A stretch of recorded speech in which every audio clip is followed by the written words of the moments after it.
Hello everyone, welcome back to our channel Future Study. तो guys, इस वीडियो में जो बीए प्रोग्राम के स्टूडेंट है सेमेस्टर 5th के, जो आपने अपना हिस्ट्री सब्जेक्ट ले रखा है, इसके क्वेश्चन विद आंसर आपको कराने जा रहे हैं। ड्यू ऐसे रेगुलर ऐसे सभी स्टूडेंट के लिए वीडियो इंपॉर्टेंट होने वाली।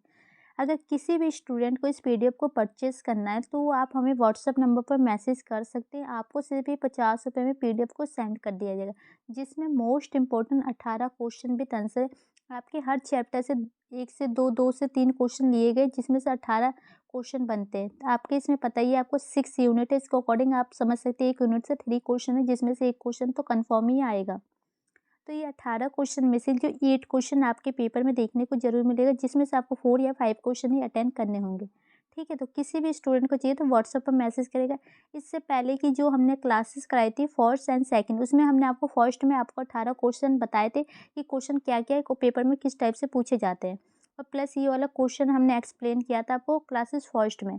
इसके बाद ये जो क्लासेस सेकंड में हमने आपको क्वेश्चन नंबर जो सेकंड है, ये वाला क्वेश्चन है, प्लस इसके बाद वाला एक क्वेश्चन और है, ये 2 क्वेश्चन का आंसर, ये वाला क्वेश्चन, ये दोनों क्वेश्चन का आंसर हमने कंप्लीट करा दिया।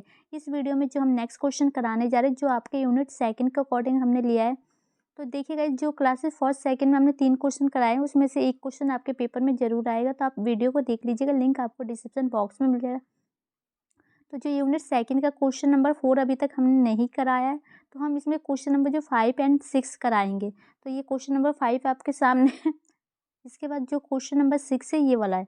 ये 2 क्वेश्चन का आंसर इस वीडियो में कंप्लीट करा देंगे। फिर नेक्स्ट वीडियो में हो सकता है तो आपको क्वेश्चन नंबर 5 का आंसर देखने को मिल जाए, क्योंकि आपके पेपर पास आ रहे हैं, टाइम आपके पास भी ज़्यादा नहीं है, तो आप इस पीडीएफ के अकॉर्डिंग भी पढ़ सकते हैं। तो देखिए क्वेश्चन क्या है, आंसर किस टाइप से आपको लिखने होंगे पेपर में, तो देखते हैं।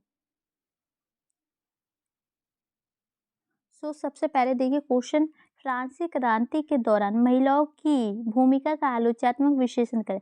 मतलब कि इसमें आपको बताना जो फ्रांसीसी क्रांति थी, उसमें जो महिलाओं की भूमिका क्या थी, उनकी भागीदारी क्या थी, उस टाइप से क्वेश्चन का अकॉर्डिंग आंसर आपको लिखना है। तो देखिए आंसर यहाँ से स्टार्ट है। महिलाओं ने फ्रांसीसी क्रांति में सक्रिय भूमिका निभाई, जिससे पूरे फ्रांस में महत्वपूर्ण परिवर्तन आया। तो देखो जो महिलाएं हैं, जो फ्रांसीसी क्रांति थी, उसमें बहुत ज़्यादा ही भूमिका, अहम भूमिका निभाई, जिसमें ये हुआ ना कि जो फ्रांस में ना बहुत ज़्यादा ही परिवर्तन आए। ठीक है, इन भूमिकाओं में बुद्धिजीवियों, कार्यकर्ता और राजनीतिक नेता शामिल थे। और जो ये भूमिका है, इसमें कौन कौन से जो बुद्धि से तेज थे, कार्यकर्ता थे, राजनीतिक नेता थे, वो सभी शामिल थे। तीसरी संपत्ति से संबोधित महिलाओं को अपनी आजीविका कमाने के लिए काम करना पड़ता था, और उन्हें अपनी नौकरी, प्रशिक्षण या शिक्षा तक पहुंच नहीं थी। तो देखो जो महिलाएं थी, वो तीसरी संपत्ति के अकॉर्डिंग देखा जाए, खुद के पैसे कमाने के लिए, अपने जीवन यापन करने के लिए उन्हें कमाना पड़ता था, लेकिन पता है उनको नौकरी, प्रशिक्षण, ये सब की पहुंच वहाँ तक नहीं थी, बहुत ही ज़्यादा उन्हें कमी थी इनकी। फ्रांसीसी क्रांति के दौरान महिलाओं की सबसे प्रमुख मांग सम्मान, वेतन और वोट देने का अधिकार थी। तो जो महिला क्या चाहती थी कि उन्हें भी सम्मान अधिकार दिया जाए वेतन में, मतलब पैसे में। जैसे कि एक पुरुष की नौकरी को 12,000 रुपये दिए जा रहे, तो वहीं महिलाओं को 10,000 दिए जा रहे होंगे, तो समान रूप से नहीं था। और प्लस जो महिला भी चाहती थी हमें वोट देने का अधिकार हो, हमें अपने जो सरकार होती है उसे चुनने का अधिकार हो। ठीक है, फ्रांसीसी क्रांति में महिलाओं की भूमिका, उस समय के समाज में महिला तक अच्छी नौकरियों की पहुंच नहीं थी। तो मतलब जो फ्रांसीसी क्रांति थी, उस समय उस समाज में जो महिलाएं हैं ना, उसको अच्छी नौकरियां भी प्राप्त नहीं होती थी, वहां तक उनकी पहुंच नहीं थी। ठीक है, महिलाएं फूल बेचने, फल व सब्जियां बेचने का काम करती थी, या फिर धनी लोगों के घर में घरेलू कार्य के लिए सेविका के रूप में काम करती थी। तो जो महिला के उस समय में क्या क्या काम थे, तो जो फल फ्रूट होते हैं, सब्जियां होती हैं, वो सब बेचने का कार्य करती थी। और प्लस ये आप कह सकते हैं कि जो अमीर लोग होते हैं ना, उनके घर में घरेलू, जैसे एक कह सकते हैं आप, नौकरानी होती है जो जाके लोगों के घर में काम करती है, झाड़ू पोछा बर्तन, उस टाइप से वो काम करती थी सेविका के। ठीक है, अब देखिए, उन्होंने पुरुष के मुकाबले कम वेतन प्राप्त होता था। जो पुरुष को मान लीजिए उसके अकॉर्डिंग कम वेतन, मतलब कम पैसा मिलता है। दौर में महिलाओं ने क्रांति में ये सोचकर भाग लिया कि क्रांति में सहभागिता के कारण उन्हें पुरुष के बराबर अधिकार मिल सकेगा। तो जो महिला ने ये सोच के पार्टिसिपेट किया, ये भाग लिया कि जो पुरुष को अधिकार प्राप्त है, वही उनको भी अधिकार मिलेगा, उनके बराबर का अधिकार मिल जाएगा। तो इसलिए उन्होंने इस क्रांति में पार्टिसिपेट किया। ठीक है, किंतु नए संविधान में महिलाओं को मूलभूत अधिकार तो मिलना दूर, मत देने का अधिकार भी नहीं मिला। तो जो नया संविधान बना, जिनमें उन्होंने भूमिका निभाई थी, तो उनमें जो देखो उनके मूलभूत जो अधिकार तो वो मिलना तो दूर की बात है, उन्हें जो वोट देने का अधिकार भी उन्हें नहीं दिया गया। महिलाओं ने अपने अधिकारों के लिए राजनीतिक क्लबों एवं समाचार पत्रों के माध्यम से आवाज उठानी प्रारंभ की। फ्रांस के विभिन्न लगभग 60 ऐसे क्लब थे। तो देखो, जो महिलाएं थी वो क्या चाहती थी कि जो उनको अधिकार मिले, तो उन्होंने जो समाचार पत्र होते हैं उसमें उसके माध्यम से आवाज उठानी शुरू की और उसमें उन्होंने बताया कि हमें ये प्रॉब्लम है, और उसमें पता है कितने 60 क्लब थे। ठीक है, उसके आगे देखते हैं। सभी लड़कियों के लिए शिक्षा अनिवार्य कर दी गई। पिता उनकी इच्छा के विरुद्ध उनका विवाह नहीं कर सकते। तो देखो, जो कि महिलाओं ने क्लब में जाके वो अपने आवाज़ के लिए वो किया, उन्होंने अपनी मांग की क्रांति के लिए, उनके जीवन में जो सुधार आया उसके अकॉर्डिंग ये हुआ कि जो लड़कियां है उस शिक्षा के लिए सबको अनिवार्य शिक्षा दी जाएगी, प्लस कि कोई भी पिता उस लड़की के विरुद्ध में शादी उसकी नहीं कर सकता। विवाह एक समझौते के रूप में स्थापित किया गया और इसे सिविल कानून के अंतर्गत मान्यता दी गई। और जो विवाह है उसको एक सिविल कानून के अंतर्गत मान्यता दी गई कि बिना मर्जी के लड़की से शादी नहीं होगा। तलाक और वैध बनाते हुए महिला एवं पुरुषों दोनों में आवेदन करने की प्राथमिकता दी गई। मतलब कि मान लीजिए किसी भी महिला के साथ कोई तलाक हो जाता है या कुछ भी हो जाता है, उसके अकॉर्डिंग उन्हें भी अपनी जो कहते हैं ना अपनी दर्ज करा सकते हैं, अदालत में जा सकते हैं, आवेदन कर सकते हैं। रेन ऑफ टेलर के समय नई सरकार ने महिलाओं के क्लब बंद करवा दिए और उनके राजनीतिक दखल पर रोक लगा दी।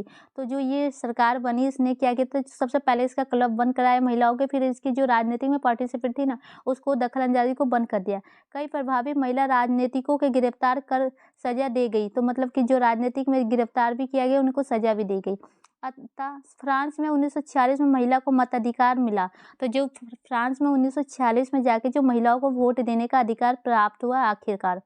तो गाइस ये कुछ पॉइंट थे, इसमें आपको यही बताना है कि जो महिलाओं की भूमिका क्या थी। महिला अपनी मांग के लिए जाके वहाँ पर क्रांति में जो बराबर की भागीदारी के अकॉर्डिंग वहाँ पर पार्टिसिपेट कर रही है, लड़ना चाह रही है कि हमें भी पुरुषों के समान अधिकार दिया जाए, हर चीज़ में वेतन के अकॉर्डिंग हो, हमें शिक्षा का अधिकार हो, हम अपने अकॉर्डिंग विवाह कर सकते हैं, हमें वोट देने का अधिकार हो, हम सरकार चुन सकते हैं। तो इस टाइप से आपको लिखना है। ठीक है, क्वेश्चन समझ में आ गया होगा, आंसर अच्छी तरह से। अब इसी में देखिए सेकंड क्वेश्चन है जो कि हम आपको बता देते हैं।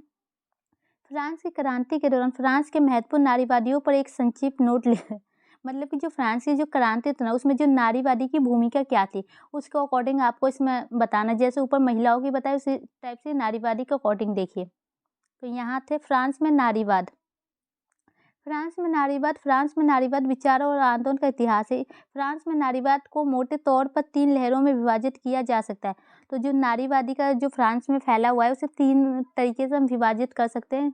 जो ये आंदोलन था तो देखिए फर्स्ट ये रहा, सेकंड एंड थर्ड, इस टाइप से आपको देखने को मिलेगा। देखिए फ्रांसीसी क्रांति से लेकर तीसरे गणतंत्र तक पहली लहर का नारीवादी जो मुख्य रूप से महिलाओं के लिए मताधिकार और नागरिक अधिकार से संबंधित था।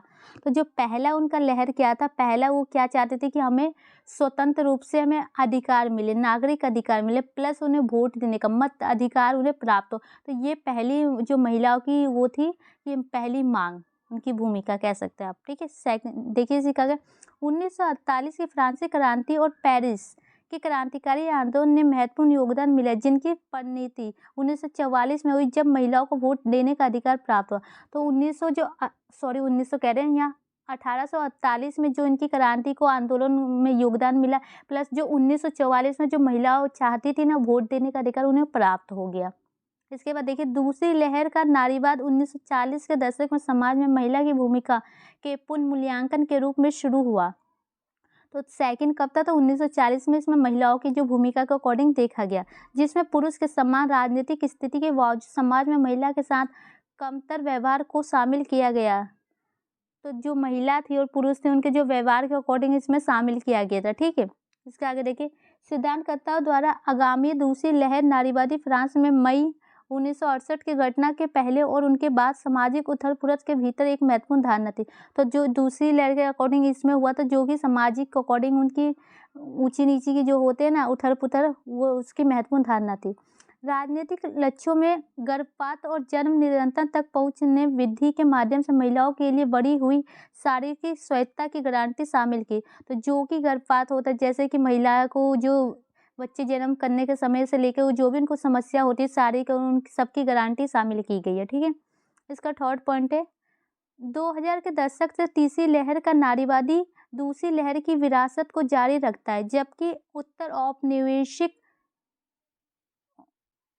नारीवादी के तत्वों को जोड़ते हुए महिलाओं के अधिकार को अन्य चल रहे प्रवचनों विशेष रूप से नस्लवाद के आसपास के साथ जोड़कर देखता है।